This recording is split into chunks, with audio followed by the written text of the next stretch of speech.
साईं नवाज़ अली नियाज़ जाफ़री साहब चयो त छाखूं नथो अची अञा दिलदार ठाह में, छाखूं नथो अची अञा दिलदार ठाह में, शायद रहियो न आहे असर मुंहिंजे आह में।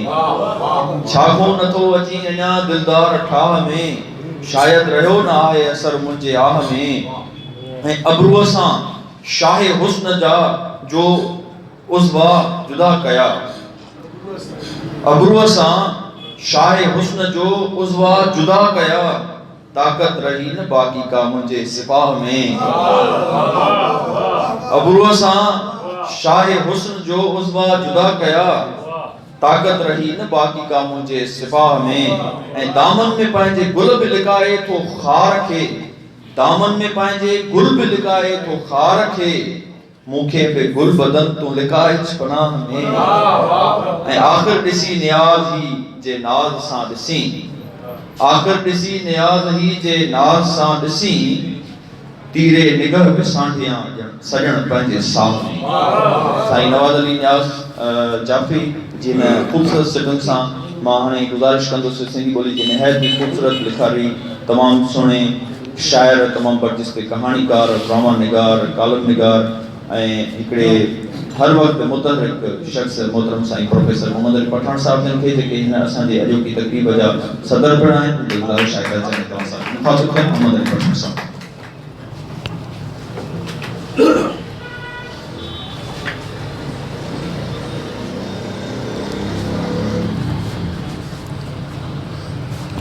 सभ खां अवल मां थोराइतो आहियां सटल अदबी मर्कज़ जो, जंहिं जे तरफ़ां ही हिकिड़ो तारीख़ी प्रोग्राम मुनक़िद थी रहियो आहे। ऐं 59वीं वरसी हिकिड़े अहिड़े शाइर जी जेको पंहिंजे ज़माने जो वफ़ा न संचाई, जेको पंहिंजे दौर जो ग़ज़ल जो तमामु वॾो शाइर हो, ऐं जेको जंहिं अहिड़ो सिज हो जंहिं मां केतिरनि ई रोशनी वरिती, ऐं उन सिज मां हाजी महमूद ख़ातिम बि रोशनी वरिती, उन सिज मां मियां अली मोहम्मद क़ादरी साहब बि रोशनी वरिती, ऐं मियां ग़ुलाम सरवर क़ादरीअ बि रोशनी वरिती, त अयाज़ क़ादरी साहब बि वरिती, साईं अनीस अंसारीअ बि वरिती। हिकिड़ो दौरु आहे जंहिं ते छायल रहियो साईं नवाज़ अली नियाज़ जाफ़री, हिकिड़े सिज वांगुरु उभरियल रहियो। जीअं मां चयो, नवाज़ अली नियाज़ जाफ़री, मूंखे भटाई जो बेत थो यादि अचे, मूंसे ॾिठा माए जनी ॾिठो प्रिय, मां उन्हनि खे ॾिठो, इहा मां जिन प्रिय खे ॾिठो, मूंसे ॾिठा माए जनी ॾिठो प्रिय खे, करे न सघां का तनी संधी ॻाल्हाड़ी। सो मां साईं अयाज़ क़ादरीअ जी सोबत में रहियुसि, ऐं तमामु घणो हुन सां महफ़िलूं रहियूं, तमामु घणो कुझु पढ़ायो, पर हुनजे हर महफ़िल में साईं नवाज़ अली नियाज़ जाफ़रीअ जो ज़िक्र हूंदो। ईअं महसूसु थींदो हो ॼणु हुनजो उस्तादु, हुनजे घर जो मामो मियां अली मोहम्मद क़ादरी न हो, पर नवाज़ अली नियाज़ जाफ़री। हक़ीक़त इहा आहे किशन चंद बेवस, जंहिंखे असां तमामु वॾो शाइर तस्लीम कयूं था, ऐं आहे बि, जंहिं सलीस सिंधीअ में शाइरी कई, ऐं चयो थो वञे त हुन फारसीअ खां पंहिंजे शाइरीअ खे अलॻि कयो। साईं मुंहिंजा लफ़्ज़ उहे शाइर चूंडींदो आहे, ईअं जीअं माखीअ जो मखो गुलनि मां रस चूसींदो आहे। जेकॾहिं फारसी शाइरीअ ते असां अॼु जेकॾहिं बहस कंदासीं हुई उन दौर जे शाइरीअ ते, ऐं असां मिर्ज़ा कलीज बेग ते बि आङुर खणंदासीं, त असां ॿियनि शाइरनि ते बि आङुर खणंदासीं, ऐं चवंदासीं त हुननि ते फारसीअ जो असरु रहियो, त साईं मुंहिंजा भिटाई साईं ते फारसीअ जो असरु न रहियो, साईं मुंहिंजा भिटाई साईं ते अरबीअ जो असरु न रहियो, हिंदीअ जो असरु न रहियो। शाइर भंवरो आहे, भौरे वांगुरु गुलनि जो रस चूसे हिकिड़ी जेका आहे उहा माखी ठाहींदो आहे पंहिंजे ख़्यालनि जी। ऐं नवाज़ अली नियाज़ जाफ़री उहो हिकिड़ो तमामु वॾो मानारो ठाहे वियो आहे माखीअ जो, जंहिंमां हर दौर जो शाइर उन मां उहा मिठास उहो मिठाण हासिलु कंदो। ऐं कॾहिं बि हीउ फना थियण वारो शाइर न आहे। असांजे अदारनि जी बेसी जीअं रिज़वान साहिबु चयो तमामु खणी आहे, उहा लिखणु लेखो न आहे को, एॾी खणी आहे। नवाज़ अली नियाज़ जाफ़री तव्हां हुनजी उॾामत ॾिसो, शाइरीअ जी, हुनजे ख़्याल जी परवाज़त ॾिसो। जीअं मां चयो त पंहिंजे ज़माने जो वफ़ा नाथन शाही सभिनी खां वधीक नुमाया हो। जेकॾहिं तक तोर कंदासीं वेही ऐं ख़्यालनि जी उहा जेका आहे उहा यानी भेट कंदासीं त साईं मुंहिंजा किशन चंद बेवस जो नालो भली वॾे आवाज़ में गूंजंदो हुजे, पर नवाज़ अली नियाज़ किशन चंद बेवस खां बि वॾो शाइर हो पंहिंजे ज़माने जो। नवाज़ अली नियाज़ जाफ़री उस्ताद शाइर हो। बज़्म मुशाइरा जेके अयाज़ क़ादरी साहिब जन जे उताक में उहे थींदा हुआ, सॼी उहा 20वीं सदी उन्हनि मुशाइरनि सां, 20वीं सदीअ जो अधु छा मुनी सदी ईअं चइजे, 59 ताईं साईं जी वफ़ात 59 में थी आहे। मां 62 में ॼाओ आहियां। 3 साल अवल मुंहिंजे यानी जनम खां 3 साल अवल साईं जन विसाल कयो आहे। त इन दौर ताईं शाइर रहिया आहिनि इल्मु अदब जे जहान में। ऐं शेख अयाज़ इन ज़माने में एतिरी पज़ीराई नाहे वरिती। हक़ीक़त इहा अथव, अयाज़ जेका पज़ीराई वरिती आहे उहा 60 जे ॾहाके खां पोइ वरिती आहे। ऐं इन्हनि शाइरनि मां अयाज़ जी शुरूआती शाइरी पढ़ो त उहा हुन ते केतिरो फारसीअ जो असरु आहे।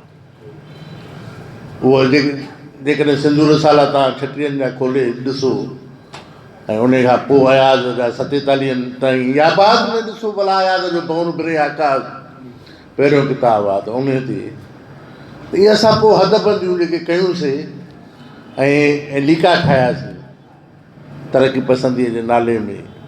हक़ीक़त जी ॻाल्हि में असां पंहिंजो पाण खे विरायोसीं, ज़ुल्म कयोसीं पंहिंजे पाण सां, पंहिंजे अदीबनि सां, शाइरनि सां। उहे जेके तमामु वॾो मक़ाम लहणनि पिया उन्हनि खां असां मक़ाम ज़ोरीअ खसण जी कोशिशि कईसीं। इमदाद हुसैनीअ केॾो प्यार सां, केॾो एतिराम सां हीउ मुहाज़ लिखियो आहे ऐं अणधुरियो थी लिखियो अथई।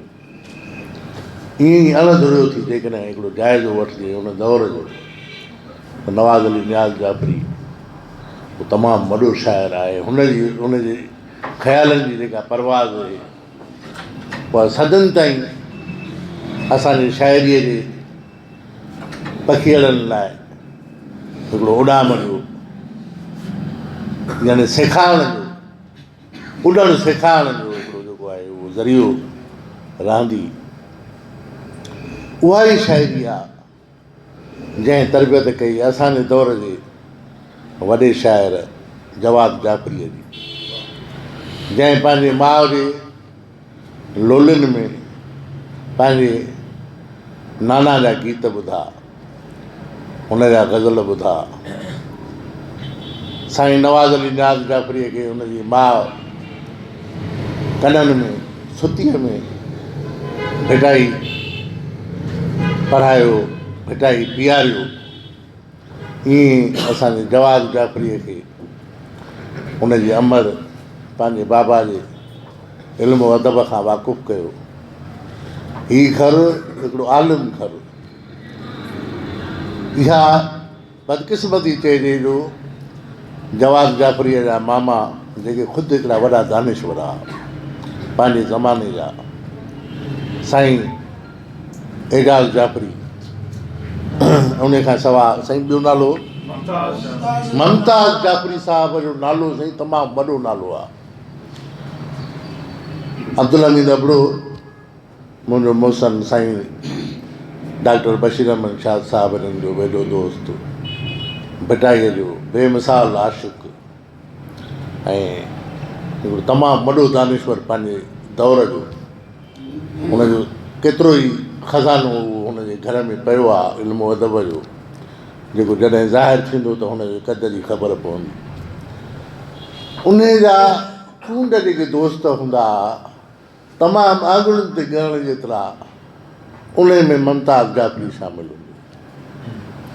ऐं मुमताज़ जाफ़रीअ जो ज़िक्र हुन शेख याज़ सां पंहिंजी महफ़िलुनि में कयो ऐं ॿुधायईं त उहो एॾो वॾो दानिश्वर आहे। तंहिंखां पोइ हुन मुलाक़ातूं बि करायूं शेख याज़ जूं मुमताज़ जाफ़री साहिब सां। हाणे जॾहिं डायरियूं उहे अब्दुल हमीद अबड़े जूं साम्हूं ईंदियूं, उहे प्रिंट में ईंदियूं त उहा ख़बर पवंदी त शेख याज़ ऐं मुमताज़ जाफ़रीअ जूं कहिड़ियूं कचहरियूं थियूं। बदकिस्मती चइजे जो हुननि एॾो लिखियो न। ईअं एजाज़ जाफ़री साहिब जो बि जॾहिं ज़िक्र मां तमामु पढ़ियल लिखियल ऐं संजीदा अदीबनि जे वाता ॿुधंदो आहियां त हू बि हिकिड़ो पंहिंजे दौर जो वॾो दानिश्वर ऐं अदीब हुयो, पर हुन लिखियो न। अहिड़े घर में तरबियत थी असांजे अहिड़े शाइर जी, जेको चए थो त कमरे में तूं जो आहीं सारो ई ख़ुशबूअनि सां वियो आहे वासजी, कमरे में तूं जो आहीं पोइ गुलदान छा रखां, हर सितारो हथनि में पथर थिए लॻो, हर सितारो हथनि में पथर थिए लॻो, आसमां बि अवां जो शहर थियो। एॾो वॾो शाइर असांजे ज़माने जो जवाद जाफ़री, हुनजो कलाम छपियो घटि आहे, ॻायो खणो वियो आहे।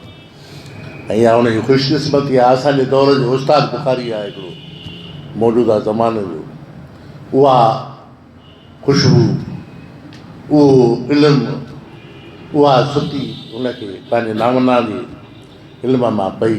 ऐं यकीननि हुन जॾहिं शऊर पिरायो आहे, जॾहिं सांभर पिराई आहे, सांभर में आयो आहे त हुन पंहिंजे नाना जो उहो कलाम पढ़ियो आहे इब्तिदाई, उन खां पोइ उहो दग सां लॻो आहे।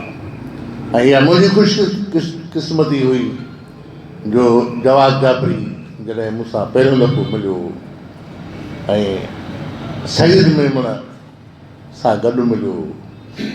हीअ ॿ दोस्त हुया जिन जी सिंधियत बि संगत सां का वाबस्तगी न हुई, पंहिंजे मौज सां शाइरी कंदा।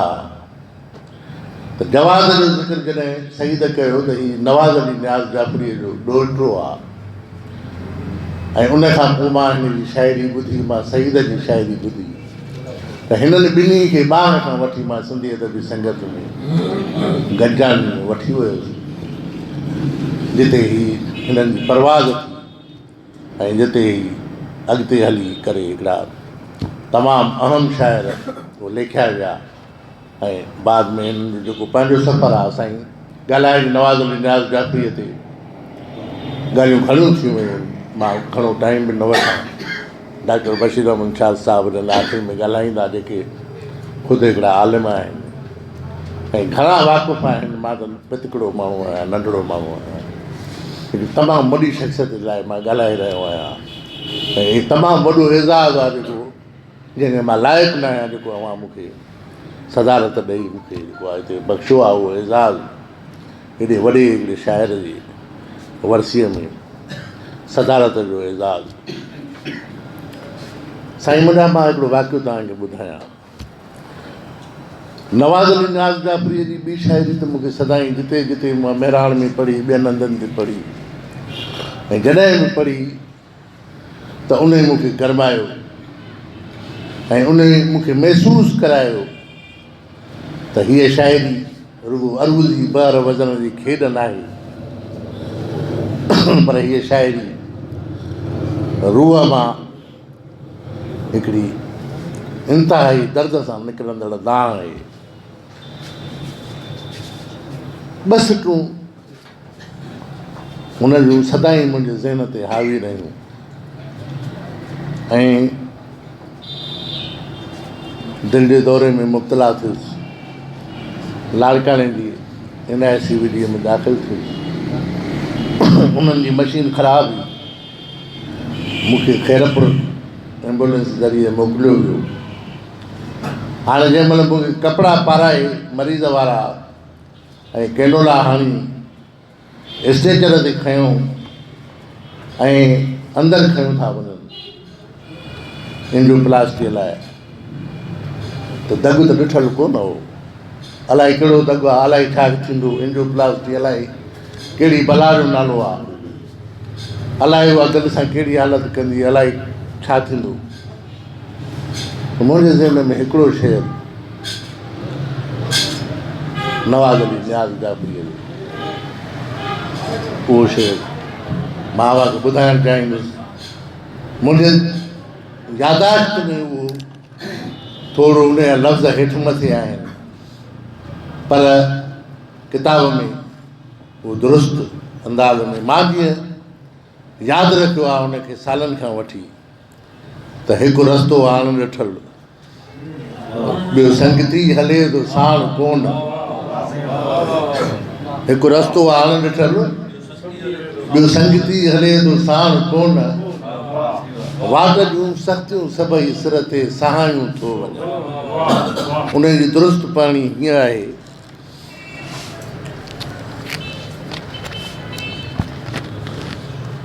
अणॾिठल हिकु मुल्क ॿियो साथी हले थो कोन साण, अणॾिठल हिकु मुल्क ॿियो साथी हले थो कोन साण, वाट जूं सख़्तियूं सभई सिर ते सहाए थो वञा। त उहे उहे लम्हा उन महिल लाड़काणे जो ई अज़ीम शाइर उन महिल मुंहिंजे ज़हन में गर्दिश करे रहियो हो हुनजो इहो शेर, ऐं मां पाण खे धणीअ जे हवाले कयो।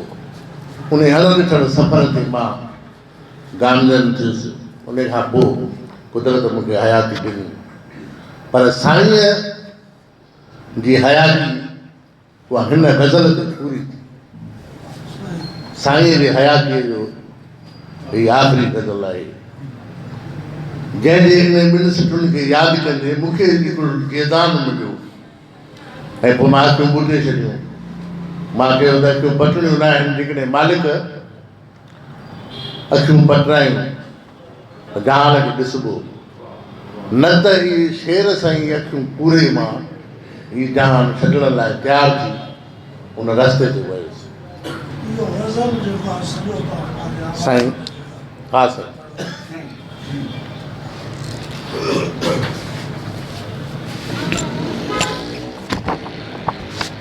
ॾिसो केॾा अजीब इतफ़ाक़ था थियनि साईं। ओच तो सॾु थियो न कंहिंखां मोकिलाए थो वञे, ओच तो सॾु थियो न कंहिंखां मोकिलाए थो वञा, दर्द दुनिया मां ई पंहिंजे दिलि में पाए थो वञा। कम जे अॻिते इहा का बि कमाई कान कयमि, कम जे अॻिते उहा का बि कमाई कान कयमि, ज़िंदगी हिरसो हवा में सभु विञाए थो वञा। अणॾिठल मुल्क ॿियो साथी हले थो कोन साण, वाट जूं सख़्तियूं सभई सिर ते सहाए थो वञा। हिकु अॻु ई दिलगीर ॿियो नाज़ुक तब आहीं सॼण, हिकु अॻु ई दिलगीर ॿियो नाज़ुक तब आहीं सॼण, ग़म न किज मुंहिंजो अॻी तोखे चिताए थो वञा, ग़म न कज मुंहिंजो अॻु ई तोखे चिताए थो वञा। उमिरि गुज़री तुंहिंजा पर थोरा न मूं लाहे सघिया, उमिरि गुज़री तुंहिंजा पर थोरा न मूं लाहे सघिया, तुंहिंजे पर पुट तुंहिंजा गुण हर कंहिं सां ॻाए थो वञा। हा अज़ीज़नि दोस्तनि मां केरु मुंहिंजा ख़ैरु ख़्वाह, हा अज़ीज़नि दोस्तनि मां केरु मुंहिंजा ख़ैरु ख़्वाह, ए न्याज़ आउं हर कंहिं खे आज़माए थो वञा। सो इन एॾे वॾे ग़ज़ल जो जे आख़िरी सिट लिखण खां पोइ साईं जो दम परवाज़ थियो। मुंहिंजा साईं हीउ जेको वॾो इल्म जो ज़ख़ीरो असांजे घर में पियो आहे, जवाद जे घर में पियो आहे, जंहिंखां सॼी सिंध हिकिड़ी अधु सदीअ ताईं महरूम रही आहे उन जे इल्म खां ऐं उन ख़ुशबू खां, उन रोशनीअ खां। साईं वाक़ई तव्हां ग़रीब आहियो। गुरबत सबबु ई हुन जा पुट जेके पंहिंजे अहलो अयाल जी कफ़ालत में ई पूरा हुआ, तॾहिं पंहिंजे अज़ीम मालिक जो ही विरसो हू छपराए न सघिया।